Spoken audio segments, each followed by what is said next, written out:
Sandu here, guys. Just at Tony Robbins, Unleash the Power Within. Just bumped into Steve here. So, Steve used to stutter. Steve, could you just quickly talk a little bit about your belief system with regards to stuttering? Yeah, absolutely.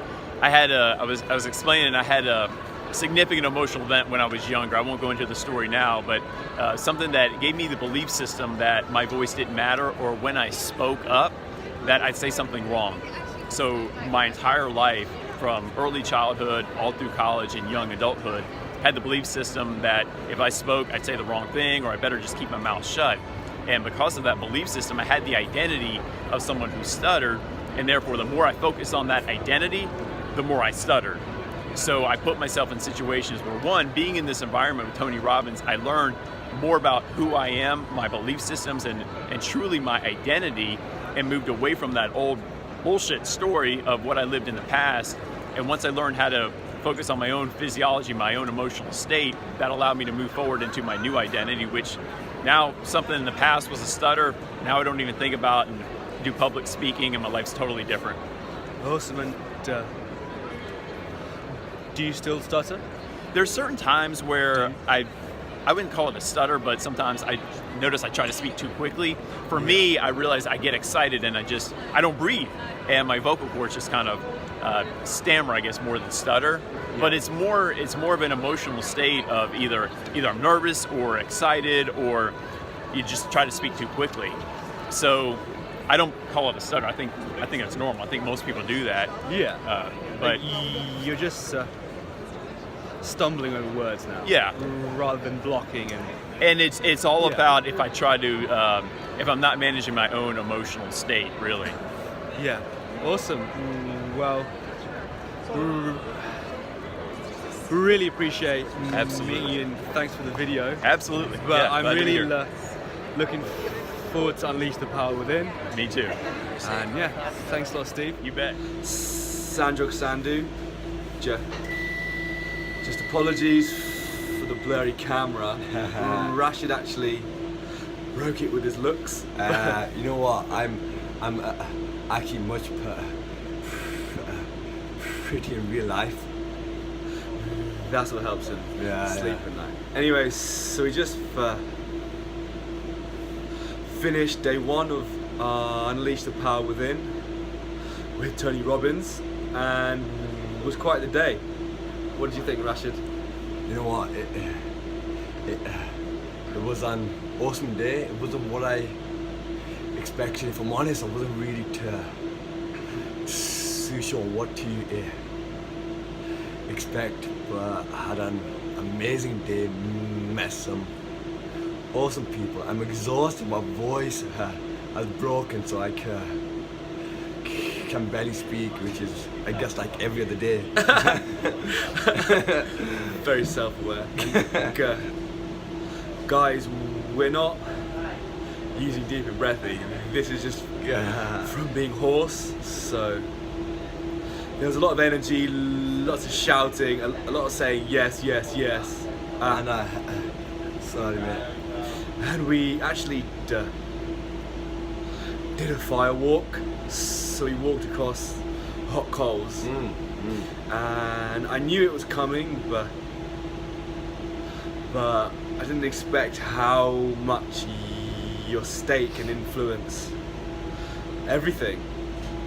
Like we didn't actually feel the coals, right? It's mad though, because I was anxious as hell for the whole evening, and then I came up to it. I was still anxious. I was almost shaking too, but I changed my state instantly like that. I was like, yes, yes, yes, and I just walked.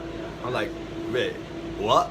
Like, what have I just done? I've just walked over hot coal, burning hot coal, and it was fine. Yeah. Like, how the heck? Didn't Tony say it was like 1,000 degrees or 2,000 degrees? Something mad, like 2,000 Fahrenheit. I think it was 2,000, yeah. But yeah, we just walked across it. I started thinking, have I got blisters? But I quickly got back into that state, so it's fine. Do you want to quickly mention that hour of fluency you had? Hour of fluency. That's what you said. So we had this moment where we had to pull in all of the experiences that we were appreciative of, and we were just there having to think of all of the past experiences which were, I guess, meaningful to us, and then we also had to pull in some other experiences that may happen in the future. And it's a bit unreal, but from what happened with that experience after the whole appreciation is, I just felt so calm and so chilled out that I wasn't really stammering for the next hour. I was using good technique, good exaggeration, showing the listener that I had a stammer, but there was no fear, there wasn't any anxiety, and it was pretty awesome. I'm really happy you said the word anxiety, because I was gonna talk about it. So, if you want to know about how I'm dealing with my anxiety around speech, check out my other video, which hasn't been made yet, but it will be made when this is uploaded. So, I might have a link up here. I'm not sure how to do that, but it should be. Click here, click Rashid's face for my anxiety video. Click my face. It should be this box. Oh yeah. This box. You're so bad at this. Cool. So this is day one. We'll be checking in tomorrow. Maybe before, but probably after. See you later. Sanjog Sandhu. Rashid Mahmood. Quick apology for the camera. Again, the shit. So we're near the end of day 2, Tony Robbins. Day 3. Day 3, pretty tired. Day 3. So day 2 was pretty good, right? We did quite a lot of things. I don't remember what we did. What did we do, Sanj? I don't remember what we did. Let's talk about today, shall we? Alright. What did you do on day 2? What we did on day 2? I don't know. I can't remember.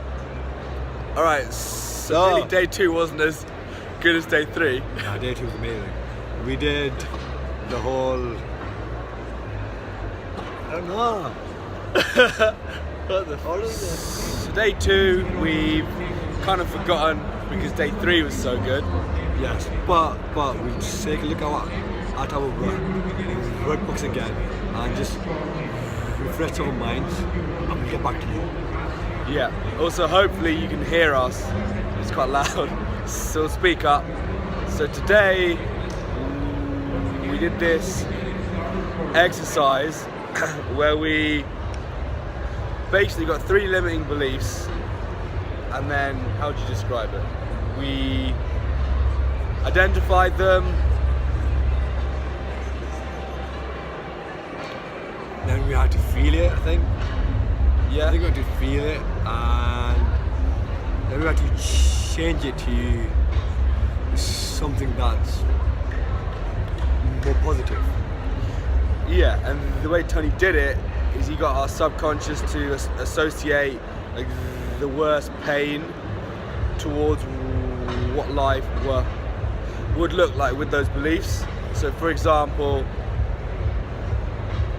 people won't like me was one of mine. So I imagine myself end my life dying alone, that kind of thing. But Tony did it in such a way that we were all, well, a lot of us were crying and really feeling that emotional state. So I'm pretty sure it was really useful. What do you think about it? because it got us to take a look at ourselves right now, the actions we're taking now, and then it took us in the future to see where these actions we're taking now will, I guess, end up. And for most of us, I guess for all of us, it wasn't in the place that we imagined or the place that we want to be. And the pain was intensified again and again and again. And that was to ensure that we instead take the right actions and we live life on our own terms. And that will make sure we push ourselves to have a more joyful life and live happier, I guess. Yeah, I thought it was really good. There's been a lot of dancing, as I don't know if you're aware, but Tony Robbins events, lots of dancing, lots of getting in peak state, where he calls it being in a state of absolute what? Certainty. That's what he says. Absolute what? Certainty. So yeah, it's basically when you're stood with your center of gravity in the middle of you, feet planted, chest up, and you feel really good. Tony claims he lives in this state pretty much all the time, so that's pretty cool. But yeah, we're actually just off to see will.i.am. He's a surprise guest. Should be fun. How are you feeling about that? Freaking awesome, as I've never been to a concert before, so this is my first experience, I guess, and I'm sure it'll be absolutely amazing, so I can't wait. Rashid's first concert. Exciting times. I know. I know. I'm hoping Fergie comes out, because I used to have a crush on her. Me too, though, massive. Fergalicious video. Yes. That's good stuff. Life will never be the same.